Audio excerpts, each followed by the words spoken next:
You're in the middle of an ordinary conversation. Someone tilts their head. A car door slams outside. And suddenly you know what happens next before it happens. Not guessing, knowing, your skin goes cold. For 3 or 4 seconds, this exact moment feels like something you've already lived. Then it's gone, and you're left standing there wondering what just happened inside your own head. That feeling has a name: déjà vu, French for already seen. A French philosopher named Émile Boirac coined the term in 1876, trying to describe something people had been reporting for centuries with no good word for it. But naming a feeling isn't the same as explaining it. And for almost 150 years, nobody could. Here's what's strange. Most people assume déjà vu is either meaningless static or something almost supernatural. A glitch in the simulation, a flash of a past life, a crack in reality just wide enough to peek through. For most of history, that's exactly how it was treated. Even Sigmund Freud had a theory. He argued déjà vu was a repressed memory resurfacing, something buried so deep you couldn't consciously place it, only feel its shadow. For decades, that idea sat alongside spiritual explanations, treated as equally plausible, because nobody had the tools to actually look inside a living brain while the feeling happened. But here's what nobody tells you. Recent neuroscience suggests déjà vu isn't a malfunction at all. It might be the opposite, evidence that your memory system is working exactly the way it's supposed to. Let's start with the brain itself. In the 1950s, a neurosurgeon named Wilder Penfield was operating on epilepsy patients while they were awake. He touched a mild electrical probe to the temporal lobe of their brains, and patients on the table, fully conscious, suddenly reported the unmistakable sensation of déjà vu. Not a memory, not a dream, just that eerie certainty of having lived this exact moment before. That told scientists something important. Déjà vu isn't mystical, it's electrical. It lives in a specific physical location inside your skull. Specifically, in and around the hippocampus and the rhinal cortex, the same regions responsible for recognizing familiarity and storing new memories. Penfield's patients described it the same way over and over. Not a vague sense of familiarity, but a full, specific certainty, as if the exact conversation happening in that operating room had played out before, word for word. He could trigger the sensation on command in different patients just by touching the same tiny region of tissue. That kind of repeatability is what convinced neuroscience to stop treating déjà vu as folklore and start treating it as a measurable brain event. So the location was found. But the mechanism stayed a mystery for decades. Then in 2016, a psychologist named Akira O'Connor at the University of St. Andrews ran a study that changed the conversation completely. He and his team used fMRI scanners to watch people's brains while triggering déjà vu-like sensations in the lab. What they expected to see was activity in the memory centers, the hippocampus lighting up as if a real memory were being pulled from storage. That's not what they found. Instead, the frontal regions of the brain lit up, the areas responsible for decision-making and conflict resolution. In plain language, O'Connor's team discovered that during déjà vu, your brain isn't remembering anything.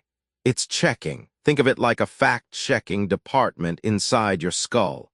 Somewhere a signal comes in that feels like a memory, and before your conscious mind accepts it as real, another part of your brain steps in and asks a simple question.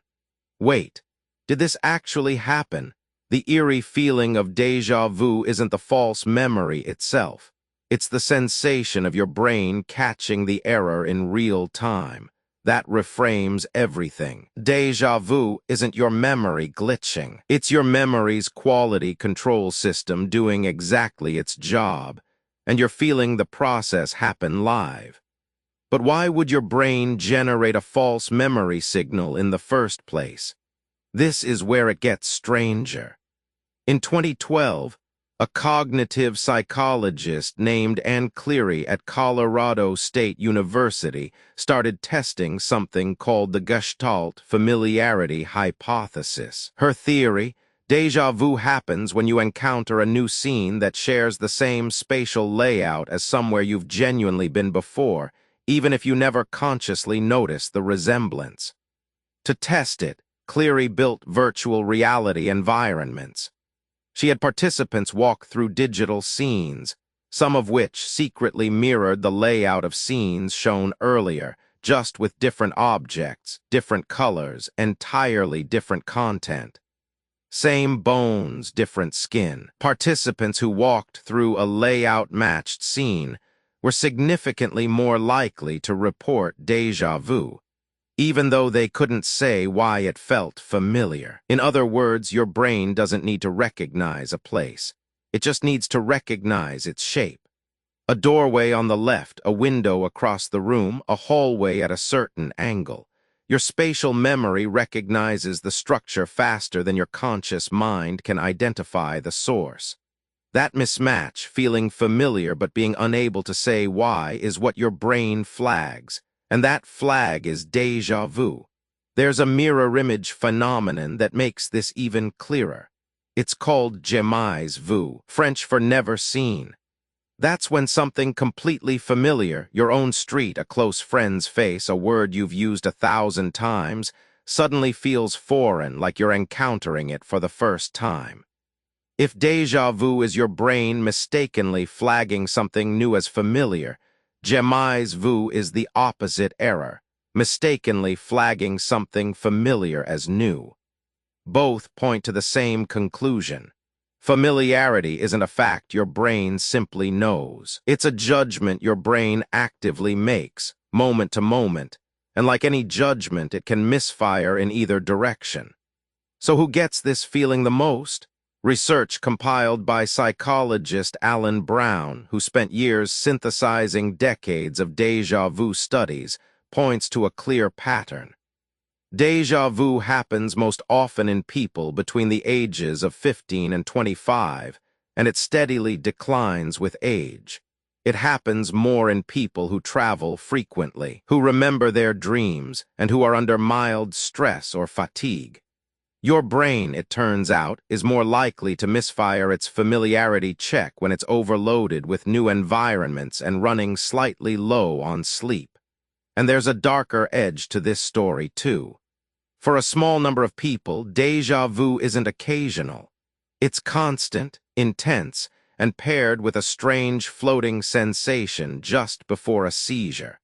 In patients with temporal lobe epilepsy, déjà vu is one of the most well-documented warning signs, a symptom doctors specifically ask about during diagnosis. For most of us, this system works quietly in the background.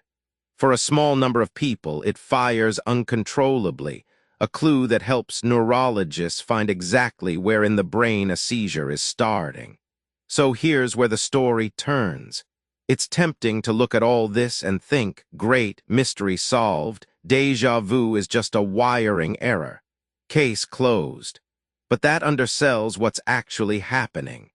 Your brain is running background verification on your own memories constantly, silently every single day without you ever noticing. You don't feel it working correctly nearly 100% of the time. You only feel it on the rare occasions it flags a false alarm. That means déjà vu isn't proof your memory is broken. It's proof your memory has a built-in fact-checker running at all times, one you never even knew existed until it briefly stumbled. Think about what that means for how fragile or how resilient your sense of reality actually is. Every day, your brain quietly decides what's true, what's new, and what belongs in your past, thousands of times without asking your permission. You recognize your kitchen without re-verifying it every morning. You recognize your own reflection without pausing to check. That recognition feels instant and effortless, but underneath it, your brain is running the exact same comparison process that misfires during déjà vu. It's just usually so fast and so accurate that you never notice it happening at all. Most days, you never see the machinery. You just trust the output. Déjà vu is the one moment the curtain slips, just for a few seconds, and you catch your own mind checking its work. It's less like catching a glitch and more like catching a skilled employee doing a job so well you forgot anyone was doing it. So the next time it happens, next time a room, a sentence, a stranger's gesture suddenly feels like a memory from a life you haven't lived yet. Don't reach for the supernatural explanation. You're not glimpsing a parallel timeline. You're not remembering the future. You're watching your own brain do something it does constantly and perfectly, except this one time you got to feel it happen. That cold flash down your spine isn't a crack in reality. It's your mind showing its